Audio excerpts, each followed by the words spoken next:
இன்னைக்கு மீண்டும் பிரஸ் மீட்ல விஜயலட்சுமியை வந்து திமுக கூட்டிட்டு வந்திருக்காங்க என் மேல வழக்கு கொடுக்கறதுக்கு அப்படின்னு சீமான் சொல்லியிருக்காரோ.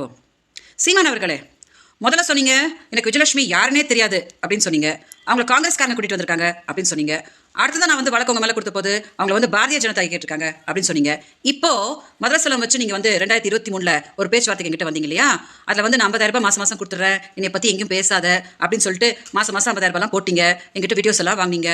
அப்புறம் மதரசலம் உங்க வீட்டுக்காரர்கிட்ட பேசுறதுக்கு யார்கிட்டக்கா கேட்கணும் அப்படின்ற வாக்குமூலம் கொடுத்தான். அப்புறம் உங்க பொண்ணான வாயிலிருந்து தானே பொண்டாட்டி பொண்டாட்டி பொண்டாட்டி பொண்டாட்டி அப்படின்னு நீங்க வீடியோ எல்லாம் பண்ணீங்க. அந்த வீடியோஸ் எல்லாம் வந்து காவல்துறை கிட்ட கொடுத்து காவல்துறை எடுத்துட்டு போய் அப்படியே நீதிமன்றத்தில் கொடுத்து அதையெல்லாம் பார்த்துதான் அவங்க விஜயலட்சுமி உங்களோட முதல் மனைவியா அப்படின்னு கேட்டிருக்காங்க.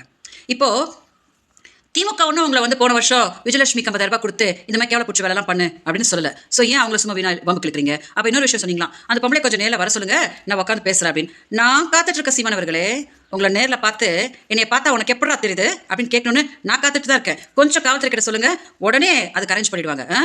ஏமாத்தாதீங்க சீமானவர்களே, என்னோட பாவத்தை கட்டிக்காதீங்க. 2 நாளைக்கு முன்னாடி கூட சமாதான பேச்சுவார்த்தைக்கு நீங்க ஆட்களை அனுப்பிச்சுட்டு இன்னைக்கு அப்படியே பிரஸ் கிட்ட வந்து அந்த பொம்பளை அவ அப்படி இப்படி அப்படின்னு இன்னைக்கு கூட துரோகம் பண்றீங்களா?